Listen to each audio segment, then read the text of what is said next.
Hi, welcome to Kiruthika's kitchen. இன்னைக்கு நம்ம என்ன பார்க்க போறோம்னா சில்லி சிக்கன் எப்படி ப்ரிப்பேர் பண்றது தான் பார்க்க போறோம். வாங்க வீடியோக்குள்ள போலாம். தேவையான பொருட்கள் 2 ஸ்பூன் இஞ்சி பூண்டு பேஸ்ட்,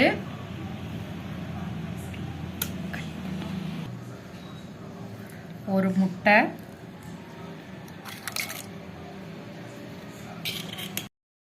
இப்போ சிக்கன் 65 மசாலா இதில் கொட்டிக்கலாம். இந்த மசாலா நாங்கள் வந்து வீட்லேயே அரைச்சோம். இது வந்து சிக்கன் 65 மசாலா.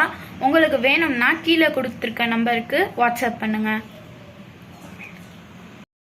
இப்போ இதோட 1/2 கிலோ சிக்கன் ஆட் பண்ணிக்கலாம். 1/2 கிலோ சிக்கனுக்கு 50 கிராம் 65 மசாலா போட்டிருக்கோம். நம்ம சிக்கன் 65 மசாலா போட்டதுக்கப்புறம் நல்லா பரட்டி விட்டதுக்கப்புறம் இப்படி தான் இருக்கும். நாங்கள் இந்த மசாலா எந்த கெமிக்கல்ஸும் ஆட் பண்ணல, ஹோம்மேடாக நேச்சுரலாக தான் பண்ணியிருக்கோம். இதை 1 மணி நேரம் ஊற விட்டுக்கலாம். ஊற வச்ச சிக்கன் 65 ரெடி ஆயிடுச்சு. பொரிச்சு எடுத்துக்கலாம்.